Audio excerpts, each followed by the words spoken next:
Hai Sobat Lentera, Tera News kembali hadir menyapa Anda dengan membawakan sederet informasi terhangat dan inspiratif. Kita awali Tera News dari Sidoarjo, Jawa Timur, sebuah warung makan yang ada di pinggir Jalan Raya Lingkar Timur, Desa Siwalan Panji, Kecamatan Buduran, Sidoarjo, ludes terbakar. Kebakaran ini terjadi diduga dari konsleting kabel atau arus pendek listrik yang ada di dekat bangunan warung makan.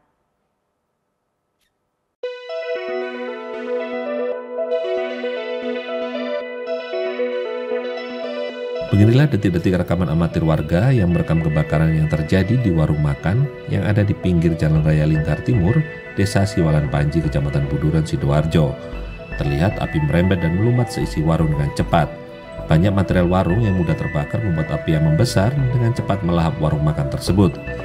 Dari informasi yang disampaikan oleh pemilik warung, titik awal api terjadi karena diduga korsleting arus pendek listrik yang ada di pojok warung.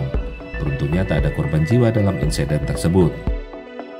Bu, tadi kejadian kebakarannya tadi itu awalnya dari mana sih, Bu? Dari pohon sana itu. Oh, dari pohon. Ya, listrik. Oh, listriknya. Ya. Oke. Setelah itu dari pohon listriknya meledak terus merambat ke warungnya Ibu. Ya. Posisi Ibu masih di dalam atau di luar, Bu? Di dalam. Masih di dalam. Waktu keluar sudah tahu api nyala-nyala.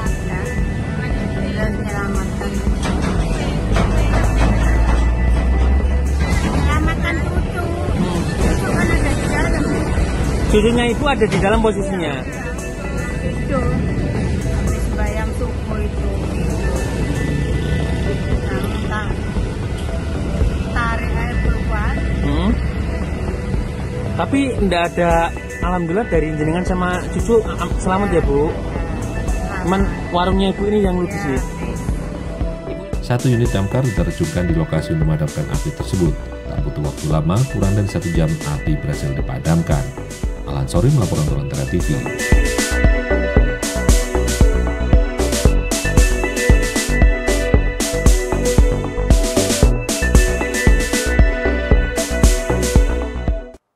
Tingkatkan kemampuan strategi peperangan darat, laut, dan udara hingga cyber. Ribuan TNI gelar latihan bersama dengan ribuan prajurit 10 negara lainnya dalam Super Garuda Shield 2024. Tak hanya melibatkan ribuan prajurit pilihan, namun juga sejumlah alutsista andalan masing-masing negara.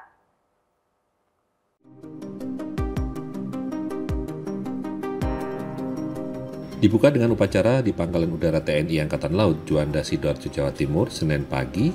TNI gelar latihan gabungan bersama Super Garuda Shield 2024. Dalam latihan ini turut serta 10 negara lainnya seperti Amerika, Inggris, Australia, Jepang, Singapura, Thailand, Prancis, dan Kanada. Tak hanya melibatkan ribuan prajurit pilihan baik dari TNI dan 10 negara lainnya, namun juga sejumlah alutsista andalan dari setiap negara peserta latihan. Latihan ini sendiri digelar bukan hanya untuk tingkatkan kemampuan strategi peperangan darat, laut, dan udara, namun juga peperangan cyber. Latihan ini sendiri akan digelar di 4 wilayah seperti Surabaya, Jakarta, kawasan Pantai Banongan, dan Batu Raja, mulai dari 26 Agustus hingga 6 September 2024 mendatang. Latihan ini dilakukan untuk meningkatkan kemampuan strategi peperangan darat, laut, dan udara hingga cyber, serta untuk meningkatkan kemampuan merencanakan dan melaksanakan misi bersama, sehingga bisa meningkatkan kapasitas anggota.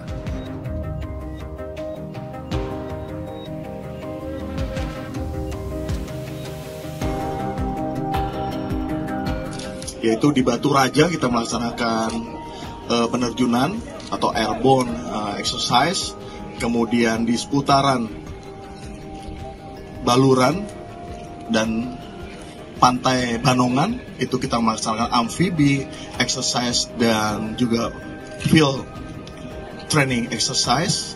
Jadi ada penerjunan free fall, ada jungle survival dan sebagainya. Dan satu lagi dilaksanakan di Surabaya ini berupa latihan staff exercise dan cyber exercise. Jadi kita ada 3 daerah yang kita jadikan tempat untuk latihan, di mana ada StaffX, Cyber, kemudian FTX. Ini ada 11 materi latihan.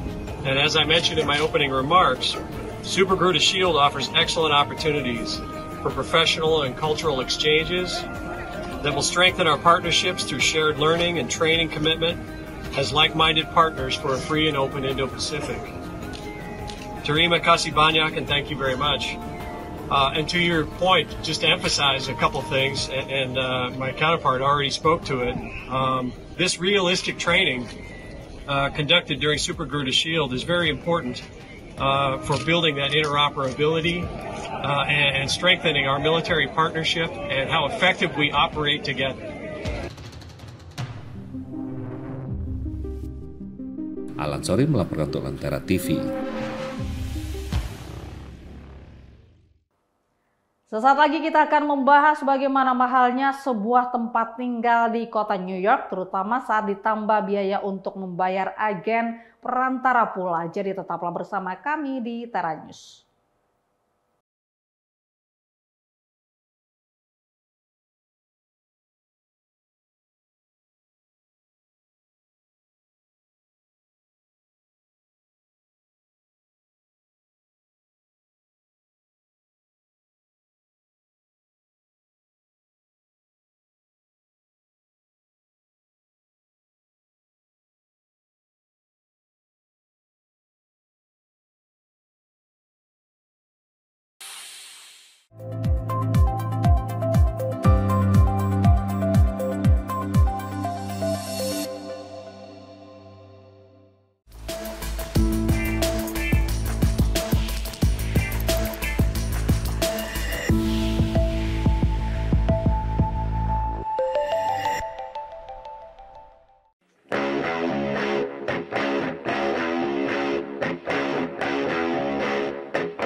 Kembali Anda menyaksikan Tera News. Langkanya ketersediaan tempat tinggal di kota New York, Amerika Serikat membuat sewa apartemen sebuah studio kecil di Manhattan bisa mencapai 50 juta rupiah sebulan. Hal ini membuat warga New York mulai protes karena selain harga sewa yang mahal, mereka masih harus bayar uang agen yang bisa 2 kali lipat harga sewa. Warga New York protes harga biaya perantara sewa rumah. Di tengah harga sewa tempat tinggal yang tergolong tinggi, warga New York masih dibebankan dengan biaya perantara yang bisa melebihi harga sewanya. Salah satunya adalah Moreom, imigran asal Bangladesh yang sudah lebih dari 20 tahun tinggal di New York dan kesulitan pindah apartemen akibat besarnya beban untuk pindah. My landlord is telling me I have to go through with the broker they hired, and I have to provide them all the information they are asking for, and then I have to pay the rent, I have to pay the broker fee, but it will cost me more than $10,000. Can you believe it? Sebagian mengeluhkan harga sewa tinggi yang tidak diikuti kenaikan upah minimum untuk pekerja kerah biru. 20 years ago, you used to look for an apartment and you can find it like easily, right? And the last, we would say 5 years, 10 years, it's been crazy because the rent is too high, and now plus you have to pay, you know, for somebody. In this case is the real estate that you have to pay one full rent, and I think for our communities, for our hardworking communities, it's not fair because the salary is still the same. Crazy. Kawasan Manhattan di kota New York menempati peringkat 1 kota termahal se-Amerika Serikat menurut data Cost of Living Index 2023 yang mencakup biaya tempat tinggal, keperluan harian, transportasi, hingga biaya kesehatan. Untuk bisa lebih berhemat, saya memutuskan untuk mencari tempat tinggal di sebuah apartemen studio di kawasan Queens di pinggiran kota New York. Inilah studio saya. Sebuah apartemen studio berukuran 6 x 3 meter di sebuah gedung tua yang dibangun sejak 1934. Harga sewa per bulannya mencapai sekitar 25 juta rupiah. Nah, untuk pindah ke sini saya masih harus bayar uang deposit sebesar uang 1 bulan sewa dan harus bayar juga uang agen perantara sebesar 30 juta rupiah. Anggota Dewan Kota tengah berupaya untuk ajukan wacana mengubah aturan pembebanan biaya agen ke pihak yang gunakan jasa agen. Dalam hal ini adalah para pemilik properti. Wacana ini ditolak para agen real estate yang sebut justru akan jadi bumerang bagi industri ini. The fact that brokers don't make a very big living. Brokers on average last year made $52,000 a year. This is a bill that's going to affect brokers making very little money frequently. It's going to make tenants pay higher rents and it's going to achieve help for absolutely nobody. Dengan padatnya populasi, para agen sebut perumahan selalu jadi isu mendesak di kota apel besar. Fluktuasinya bergantung kepada pasar. Depending on how the market is, if the market's stronger and there's less inventory, then usually the tenant will pay this 15% of the year's rent. But if it's a weaker market, it can be lower. And sometimes it's paid by the owner. It's negotiable. Data Sensus 2017 menunjukkan dari sekitar 3,5 juta gedung tempat tinggal, hanya sekitar 1 jutaan gedung yang ditinggali oleh pemiliknya. 2 juta lebih bangunan di kota New York dihuni oleh penyewa. Dari kota New York, Randy Wicaksana, VOA. Beralih ke informasi selanjutnya, produk slow fashion Indonesia Sukacita mendapatkan respon positif dari pasar New York. Semangat sukacita yang sesuai dengan prinsip berkelanjutan dari PBB telah membawa brand tersebut ke pusat mode dunia New York. Dari tangan para ibu di pedesaan Indonesia, produk mode Sukacita telah dipesan ke banyak konsumen internasional. Dan kini produknya berhasil tembus pasar New York, Amerika. Mungkin yang paling jauh, ya ini, ke US. Produk slow fashion Sukacita yang berkesesuaian dengan tujuan pembangunan berkelanjutan PBB mendapatkan perhatian dari Badan Program Pembangunan PBB UNDP dan dihubungkan dengan The Canvas di New York yang memasarkan produk mode premium dari berbagai negara.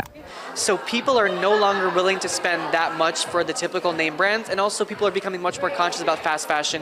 People always walk into the store and they love the selection we have because we have a lot of very unique pieces that you're never going to find anywhere else. Produk Sukacita dijual di toko The Canvas New York sejak akhir 2023 lalu.